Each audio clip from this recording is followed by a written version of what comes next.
नमस्कार दोस्तों, आप सबका स्वागत है आपके अपने यूट्यूब चैनल एग्ज़ाम वॉरियर्स में। आज मैं आप लोगों के लिए एक छोटा सा टॉपिक लेकर के आया हूँ। जो ये आपको टॉपिक होगा रॉलेट एक्ट जालियांवाला बाग हत्याकांड। क्योंकि आप सबको मालूम होगा कि जालियांवाला बाग हत्याकांड जो 13 अप्रैल 1919 की घटना हुई थी, वो घटना के पीछे मुख्य कारण जो था वो आपको रॉलेट एक्ट 1919 का ही 1919 की घटना के कारण ही आपको ये घटना आगे चल कर के हुई थी।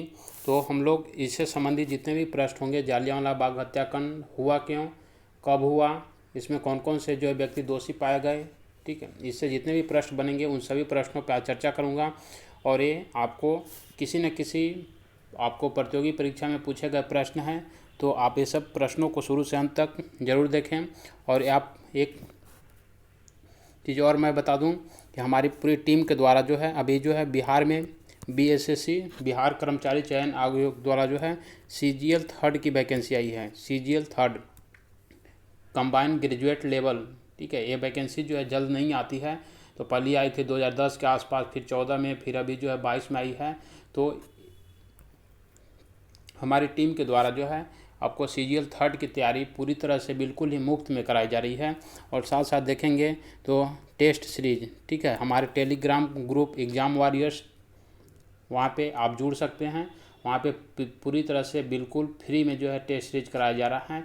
इसमें बहुत सारे जो है सैकड़ों विद्यार्थी जो है पूरे बिहार के अलग अलग डिस्ट्रिक्ट से ऑनलाइन माध्यम से इसमें जुड़े हुए हैं, टेस्ट दे रहे हैं, अपने मार्क्स को भेज रहे हैं और उनकी रैंक लिस्ट भी जारी की जा रही है। तो आप भी अगर चाहें तो आप यहाँ से जुड़ सकते हैं और वो टेस्ट सीरीज को बना सकते हैं। और बनाने के बाद अपनी आप तैयारी को जान सकते हैं कि हम कहाँ पे हैं और हमें कितना मेहनत और करने की ज़रूरत है। तो आइए हम देखेंगे, आज को प्रश्नों पे चलते हैं आज का। और इसको हम लोग जूम कर देते हैं ताकि और आसानी से इसको देखने में कोई परेशानी ना हो।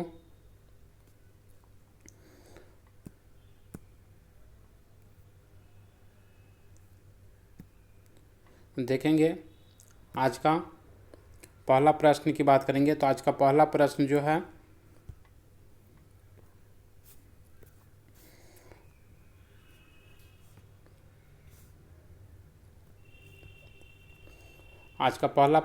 भारतीय स्वतंत्रता संग्राम के दौरान रॉलेट एक्ट ने किस कारण से सार्वजनिक क्रोध उत्पन्न किया था। मीन्स एक रॉलेट एक्ट मतलब क्या होता है, कानून आया था, ठीक है, उसी का नाम दिया गया था, ये रॉलेट एक्ट नाम दिया गया था।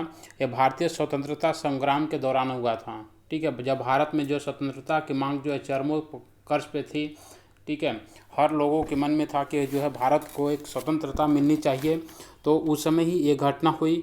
इस घटना को रॉलेट एक्ट के नाम से जाना गया, ठीक है। एक एक्ट पारित किया गया, एक कानून पारित किया गया। इस कानून में जो है ब्रिटिश सरकार के द्वारा यह जो है मुख्य रूप से इसमें यह चीज़ कहा गया कि ये जो है किसी भी व्यक्ति को संदेह के आधार पर उसको क्या किया सकता है, गिरफ्तार किया जा सकता है, उसको जेल में डाल दिया सकता है, उसको बंदी बनाया जा सकता है। तो इसी के बारे में आपको पूछा जा रहा है। तो इसमें देखेंगे हम, इसमें क्या था, इसमें लोगों को बिना मुकदमा चलाए जेल भेजने के लिए आपको आदेश डायरेक्ट दे दिया जाता था, बिना किसी जांच का। इसीलिए इसको बोला गया बिना वकील, बिना दलील, बिना अपील, या इसको काला कानून बोला गया। क्या बोला गया? इसको काला कानून के नाम से भी जाना गया, क्योंकि इसमें किसी भी व्यक्ति को अगर सरकार चाहती थी तो उसको अरेस्ट कर लेती थी। अरेस्ट करने के बाद क्या करती थी, उसको जेल में डाल देती थी। आपकी बात कहीं भी रखने की, आपकी बात कहीं भी सुनने की जो है आपको वहाँ पे इजाज़त नहीं दी जाती थी। अगला प्रश्न है, रॉलेट एक्ट लाने का प्रयोजन क्या था। रॉलेट एक्ट जो है आपको ब्रिटिश सरकार के द्वारा लाया ही क्यों गया था।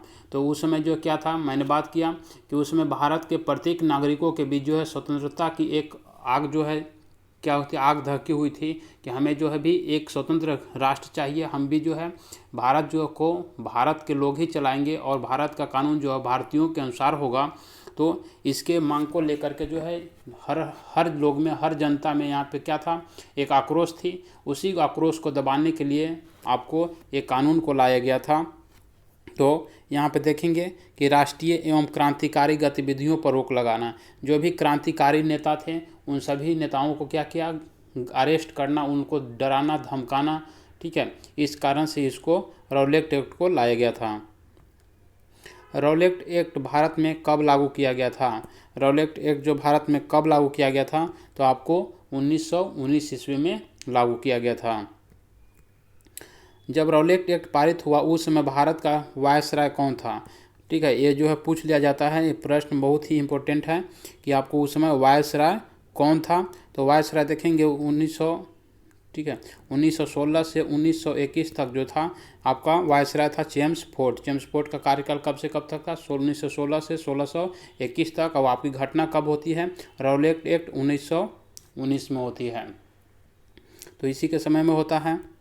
रॉलेट एक्ट का भारतीय राष्ट्रीय कांग्रेस के विरोध किया क्योंकि इसका लक्ष्य था। रॉलेट एक्ट का भारतीय राष्ट्रीय कांग्रेस ने विरोध किया क्योंकि इसका लक्ष्य क्या था? मीन्स भारतीय राष्ट्रीय कांग्रेस जो पार्टी थी वो आपको क्या कि रॉलेट एक्ट को क्या किया था? आपको काफ़ी विरोध किया था उसको। इसके पीछे कारण क्या था विरोध करने का? इसके पीछे देखेंगे कारण जो तो है, ये कारण था व्यक्तिगत की स्वतंत्रता को सीमित करना। मीन्स किसी भी व्यक्तिगत की स्वतंत्रता, किसी भी व्यक्ति की स्वतंत्रता को जो है क्या किया गया था? रॉलेट एक्ट 1919 के द्वारा उसकी सीमित कर दिया गया था। मीन्स सरकार जो कहेगी उतना ही करो, उससे ज़्यादा करोगे सरकार क्या करेगी? अरेस्ट कर लेगी। अरेस्ट करने के बाद में क्या करेगी? जेल डाल देगी। आपकी कोई भी तथ्य को सुनने के लिए तैयार नहीं होगी कि आप क्या सही किए हैं गलत किए हैं। आपको अपनी बात रखने के लिए कहीं भी स्वतंत्रता नहीं थी। आगे देखेंगे, रॉलेट एक्ट के विरोध में किसने लगान न देने का आंदोलन चलाने का सुझाव दिया? लगान मतलब क्या हो गया? टैक्स। ठीक है, इसी समय जो है एक किसके द्वारा ये बोला गया, घोषणा किया गया कि ब्रिटिश सरकारों को जो है लगान नहीं दिया जाए, मीन्स टैक्स नहीं दिया जाए, कर नहीं दिया जाए। ये जो है आपको स्वामी श्रद्धानंद के द्वारा कहा गया था। The anarchical and revolutionary crime act 2019 को सामान्यतः बोलचाल में कहा जाता है, ये किस नाम से जाना जाता है? तो आपको रॉलेट एक्ट को ही आपको ऐसे प्रश्न पूछ लिएगा तो आप वहाँ पे जो है आप गलत करने की चांस आपको रहेगी। The anarchical and revolutionary crime act 1919 को किस नाम से जाना जाता है?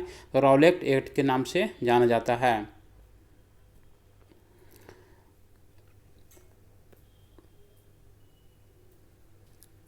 अगला प्रश्न देखेंगे, कौन सी महत्वपूर्ण घटना जालियांवाला बाग नरसंहार के तुरंत बाद घटी थी? जालियांवाला बाग के बाद जो है कौन सी घटना तुरंत घटी थी? तो आपको रॉलेट एक्ट कानून का जो है बनना, क्योंकि जो है 13 अप्रैल कब जालियांवाला बाग कब हुआ था? 13 अप्रैल 1919 को जो है आपको जालियांवाला बाग हत्याकांड होता है, और उसके बाद जो है आपको रॉलेट एक्ट जो है घटना उसी के साथ साथ घटी थी। जालियांवाला बाग हत्याकांड कब हुआ? ठीक है, प्रश्न आ ही गया। जालियांवाला बाग हत्याकांड कब हुआ था? 13 अप्रैल 1919 को हुआ था। कहाँ पे हुआ था? तो अभी जो वर्तमान में पंजाब राज्य है, आपको पंजाब के अमृतसर में हुआ था। कहाँ पे हुआ था? अमृतसर में हुआ था, क्योंकि इसी जो है आपको यहाँ पे बहुत सारे लोग सफदुन किचलू का नाम सुने होंगे। सफदुन किचलू के जो है यहाँ पे विरोध में उनके जो है समर्थक लोग यहाँ पे जुटे हुए थे, और उन्हीं जो है समर्थकों पर क्या कर दिया, जनरल ओडायर ने क्या कर दिया था? आपको गोली चलाने का आदेश दे दिया गया था, जिसमें भीड़ में बहुत सारे लोग जो है क्या हुए, एक वहाँ पे कुआं बना हुआ था, ठीक है, उसी कुएं में बहुत सारे लोग कूद गए, एक दूसरे पर कूद गए।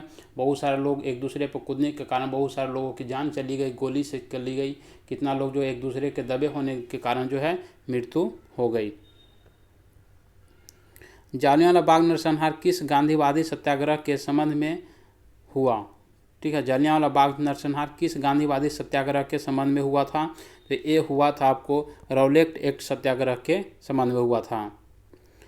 काफ़ी संख्या में लोग अमृतसर के जालियांवाला बाग में 13 अप्रैल 1919 को एकत्रित हुए थे। इसको किसकी गिरफ्तारी का विरोध कर रहे थे? तो इस जो है किसके विरोध कर रहे थे?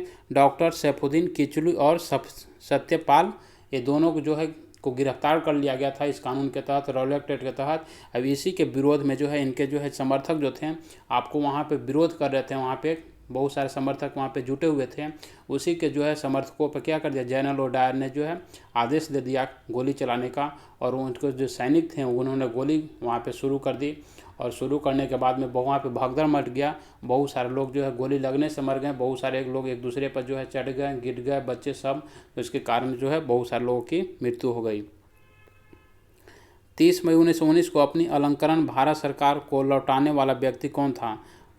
देखिए क्वेश्चन क्या है, 30 मई 1919 को अपनी अलंकरण, अलंकरण मतलब क्या होता है, जैसे अभी भारत रत्न, पद्म विभूषण, पद्मश्री, ये सब जो दिया जाता है सम्मान, ये सम्मान को जो है लौटाने वाले व्यक्ति कौन से व्यक्ति थे? तो आपको रविंद्रनाथ टैगोर थे। रविंद्रनाथ टैगोर ने अपनी नाइटहुड उपाधि किस कारण त्याग दिया था, या किस कारण से जो है ब्रिटिशों को लौटा दिया गया था? तो जलियांवाला बाग हत्याकांड के कारण लौटा दिया गया था। नाइटहुड की उपाधि किसके द्वारा दिया जाता था? ब्रिटिश सरकार के द्वारा दिया जाता था, जो कि रविंद्रनाथ टैगोर को दिया गया था। और रविंद्रनाथ टैगोर ने इस घटना के बाद पुनः उनको लौटा दिया कि हमें इस तरह की कोई भी उपाधि नहीं चाहिए, ठीक है। उपाधि हमें ले करके ही क्या होगा, जब हमारे देश के लोग, हमारे देश के जो है जनता, हमारे देश की जो है मुल्क के लोग सुरक्षित ही नहीं है, तो ये सब उपाधि लेने से क्या फ़ायदा होगा। जालियांवाला बाग हत्याकांड के विरोध में वायसराय की कार्यकारिणी परिषद की सदस्यता से किसने इस्तीफा दे दिया था? तो इन्होंने जो है शंकर नायर ने जो है यहाँ से कार्यकारिणी पद से जो है इस्तीफा दे दिया। हंटर आयोग की नियुक्ति की गई। हंटर आयोग, एक आयोग का जो है गठन किया गया, एक किस जांच के लिए किया गया था? तो जालियांवाला बाग हत्याकांड की जांच के लिए आपको हंटर आयोग या हंटर कमीशन की स्थापना की गई, गठन किया गया। जालियांवाला बाग हत्याकांड के जिम्मेदार जनरल ओडायर को किसने गोली मार दिया? यानी कि जिस समय आपको जालियांवाला बाग हत्याकांड हुआ 13 अप्रैल 1919 को, सबसे पहले यहाँ तो उस समय वायसराय कौन था? चेम्सफोर्ड था। और वहाँ का गवर्नर कौन था? तो आपको जनरल ओडायर था, जिन्होंने आपको गोली चलाने का आदेश दिया था। तो उसकी हत्या बाद में किसके द्वारा, जो किस भारतीय के द्वारा कर दिया गया? तो आपको ये उधम सिंह के द्वारा कर दिया गया। किसके द्वारा? उधम सिंह के द्वारा कर दिया गया था। कब किया गया था? 1940 ईस्वी में लंदन में जाकर के किया गया था। जालियांवाला बाग नरसंहार पर कांग्रेस जांच समिति की रिपोर्ट के प्रारूप लिखने का कार्य किसको सौंपा गया? जो जालियांवाला बाग हत्याकांड हुई, नरसंहार ही हुआ, उसमें कांग्रेस जांच समिति, कांग्रेस ने भी एक जांच समिति का गठन किया, जिसमें नेहरू, मोतीलाल नेहरू ये सब जो है शामिल थे। उसमें प्रारूप को, उसके जो किस तरह की घटना हुई, कितने लोग मारे गए, ये सभी को प्रारूप का कार्य लिखने का कार्य किसको सौंपा गया था, उसका बारे में प्रश्न पूछा जा रहा है। तो इसका कार्य जो है महात्मा गांधी को सौंपा गया था। निम्नलिखित में से किसकी अध्यक्षता में कांग्रेस ने जालियांवाला बाग हत्याकांड की जांच समिति की नियुक्ति की? जैसे एक तो हंटर कमीशन, एक तो हंटर कमेटी बनाया गया, किसके द्वारा? अंग्रेजों के द्वारा। लेकिन कांग्रेस ने एक अलग जो अपना जो है समिति गठन किया, जिसकी जांच के लिए किया, उसके अध्यक्ष जो बनाया गया, समिति का अध्यक्ष आपको मदन मोहन मालवीय के द्वारा आपको गठन, मदन मोहन मालवीय को उसका अध्यक्ष बनाया गया। इसमें और सदस्य भी थे, मोतीलाल नेहरू ये सभी इसके सदस्य थे।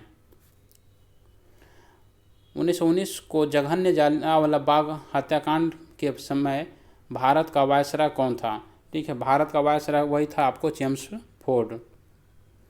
ब्रिटिश सरकार ने जालियांवाला बाग हत्याकांड की जांच के लिए हंटर आयोग गठित किया। इसमें 3 भारतीय सदस्य थे, ठीक है। इसमें टोटल कितने सदस्य था? टोटल 5 सदस्य था, जिसमें से 3 भारतीय थे, 2 आपको ब्रिटिश थे, ठीक है। तो इसमें जो है ब्रिटिश भारतीय जो कौन कौन थे उसके बारे में पूछा जा रहा है। तो इसमें जो है भारतीय की बात करें तो चमन लाल सीतवाड़ थे, सुल्तान अहमद थे और जगत नारायण थे। ऑप्शन में देख लेंगे इन लोग कौन से हैं, तो आपको ऑप्शन नंबर 3 देखेंगे, चमन लाल सीतलवाड़ थे, ठीक है, सुल्तान अहमद थे और जगत नारायण थे। यानी सीतलवाड़, अहमद और नारायण, ये तीनों जो थे भारतीय, भारत की ओर से इसमें शामिल थे। जालियांवाला बाग हत्याकांड के दोषी लोगों को बचाने के लिए ब्रिटिश सरकार ने हंटर आयोग की रिपोर्ट से पहले निम्न से कौन सा बिल पास कर लिया था? जालियांवाला बाग हत्याकांड के दोषी को बचाने के लिए ब्रिटिश सरकार ने हंटर आयोग की रिपोर्ट से पहले, मीन्स हंटर आयोग जो इसकी जांच के लिए एक बनाया गया था जो है समिति, उसकी जो है आयोग की रिपोर्ट आए उससे पहले ही एक जो है बिल पास कर लिया गया ब्रिटिश सरकार के द्वारा। वो कौन सा था? तो इसका नाम था इंडेमिटी बिल। इंडेमिटी बिल में इसमें था, मतलब कोई जो है अगर दोषी पाया भी जाता है ब्रिटिश, तो उसको कम से कम सज़ा वहाँ पे प्रावधान किया गया।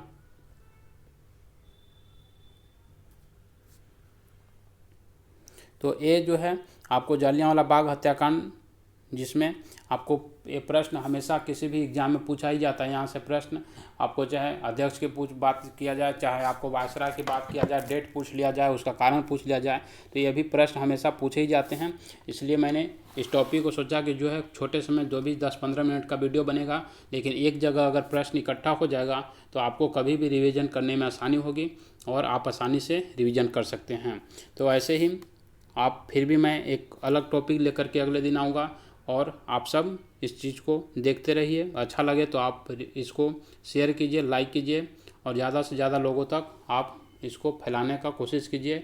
और मैं पुनः एक चीज़ कहूँगा कि अगर आप बीएसएससी सीजीएल की तैयारी कर रहे हैं तो आप हमारे टेलीग्राम ग्रुप से जुड़िए और हमारे टेलीग्राम ग्रुप पर आपको free of cost material provide किया जा रहा है। टेस्ट सीरीज जो आपको प्रोवाइड किया जा रहा है, उस टेस्ट सीरीज को बनाइए और अपनी तैयारी को जांचिए और अपनी तैयारी को और मजबूत करने की कोशिश कीजिए। धन्यवाद दोस्तों, फिर मिलेंगे अगले वीडियो में। आज के लिए इतना ही।